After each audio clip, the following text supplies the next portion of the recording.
నా పేరు చక్రాల రఘు. నేను టీపీసీసీ సాంస్కృతిక సేన రాష్ట్ర అధ్యక్షునిగా కొనసాగుతూ ఉన్నాను. ఈ నెల 17వ తారీఖు నాడు నేరెళ్ళ వేణుమాధవ్ కళా ప్రాంగణంలో పబ్లిక్ గార్డెన్లో తలపెట్టినటువంటి పాటల పల్లకిలో 12 గంటల ప్రోగ్రాంను నేర్నాల కిషోరన్న, అదేవిధంగా తెలంగాణ రాష్ట్ర కాంగ్రెస్ పార్టీ సాంస్కృతిక సేన సంయుక్తంగా నిర్వహిస్తున్నటువంటి పాటల పల్లకిలో 12 గంటల ప్రోగ్రాంను ఉమ్మడి జిల్లాలో ఉన్నటువంటి కళాకారులందరూ ఈ పాటల పల్లకిలో 12 గంటల ప్రోగ్రాంను విజయవంతం చేయాల్సిందిగా మిమ్మల్ని అందరినీ కోరుకుంటున్నాం.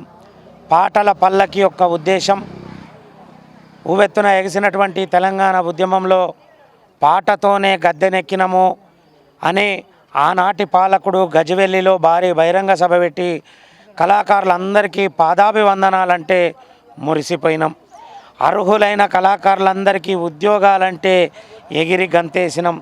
కానీ అర్హులైన కళాకారులందరికీ ఉద్యోగాలని 550 మందికే పరిమితం చేసిర్రు ఆనాటి ప్రభుత్వం. మరి అర్హులైన వాళ్ళు అందరూ బయటనే ఉన్నారు. మరి వీళ్ళ పరిస్థితి ఏందని అడిగి తిరిగి మా చెప్పులు అరిగినాయి, కాళ్ళు అరిగినాయి. కానీ మా ఆట పాట మరిసిపోయినరు. మరి పాటను మరిసిపోయినటువంటి ఆనాటి పాలకులకు ధూమ్ధామ్తోని పదవులలోకి తీసుకొచ్చినాం. అదే పాటను దుఃఖాల ధూమ్ధామ్గా మలిచి అదే పాటతోని పాడేగట్టినాం. పాటకు పెద్దపీట వేసిన ఈ ప్రజాప్రభుత్వానికి పాటతోనే వంతబాడినం.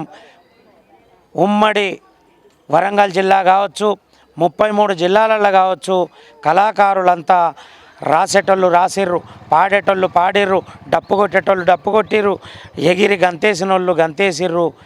ఈ ప్రజాప్రభుత్వంలో కూడా పాటది కీలక పాత్రని వహించిన ఈనాటి ప్రజాప్రభుత్వంలో పాటకు పెద్దపీట వేసింది. అందశ్రీ రాసినటువంటి పాటను రాష్ట్ర గీతంగా చేసింది. గద్దరన్న జయంతిని ప్రభుత్వ పరంగా చేసింది. గద్దరన్న అవార్డునిచ్చింది. 9 మంది కవులు కళాకారులను గుర్తించింది. ఇవాళ చట్టసభలో తెలంగాణ రాష్ట్ర కాంగ్రెస్ పార్టీ రథసారథి మహేష్ కుమార్ గౌడ్ గారు, అదేవిధంగా జూపల్లి కృష్ణారావు గారు, అదేవిధంగా కోదండరాం సార్ గారు, మరి అదేవిధంగా తీన్మార్ మల్లన్న గారు చట్టసభలో అసెంబ్లీలో అర్హులైన కళాకారులకు ఉద్యోగ అవకాశాలు కల్పిస్తామని మాకు నమ్మకాన్ని కల్పించినందుకు ఈ రాష్ట్ర ప్రభుత్వ పాటగానిగా 33 జిల్లాల నిరుద్యోగ కళాకారుల పక్షాన మీకు తల వంచి నమస్కరిస్తూ, మరి ఈ 33 జిల్లాల్లో ఉన్న అర్హులైన కళాకారులకు ఈ ప్రభుత్వంలో ఖచ్చితంగా ఉద్యోగాలు ఇస్తామన్నారు. తేవడం కోసమే పాటల పల్లకిని మరి హైదరాబాదులో ప్రారంభించాం. మరి అక్కడి నుండి ఉమ్మడి 10 జిల్లాలు మోసుకపోయి ప్రభుత్వం కళాకారులకు ఉద్యోగాలు వచ్చేంత వరకు ఈ పాటల పల్లకిలో రిక్వెస్ట్ మీటింగ్లు పెడతా ఉన్నాం. మరి 17 నాడు జరగబోయే పాటల పల్లకి మరి ఉమ్మడి వరంగల్ జిల్లా కళాకారుల ఆధ్వర్యంలో జరుగుతూ ఉన్నది. దీనికి ముఖ్య అతిథులుగా మరి కొండా సురేఖ గారు, సీతక్క గారు, ఉమ్మడి జిల్లాలో ఉన్నటువంటి ఎమ్మెల్యేలు, అదేవిధంగా కుడా చైర్మను, పార్టీ పరంగా ఉన్న పదవులలో ఉన్న అనేక మంది నాయకులు ఈ పాటల పల్లకిని జయప్రదం చేయడానికి విచ్చేస్తూ ఉన్నారు. కాబట్టి మనకు ఉద్యోగాలు వస్తేనే మన బతుకులు బాగుపడతాయి, మన జీవితాల్లో వెలుగు వస్తుంది. మనం కాంగ్రెస్ పార్టీని నమ్మొచ్చు. ఎందుకంటే ఉద్యోగాలు ఇస్తా అన్నది. ఉద్యోగాలు వచ్చేంత వరకు మనం ఎక్కడ పాటల పల్లకి మోసుకపోయినా ఆ పాటల పల్లకిని విజయవంతం చేయాల్సిన బాధ్యత రాష్ట్రంలో ఉన్న కళాకారులందరిపైన ఉన్నది. మరి దీనికి ఉమ్మడి జిల్లాలో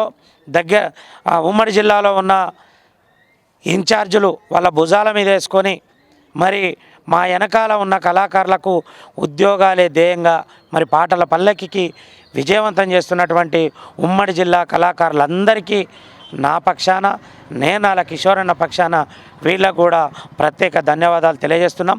అంతిమంగా అర్హులైన కళాకారులు, నిజమైన కళాకారులు ఎక్కడున్నా వాళ్ళను వెలికి తీసే బాధ్యత నేలాల కిషోరన్న కానీ నేను కానీ తీసుకుంటాం.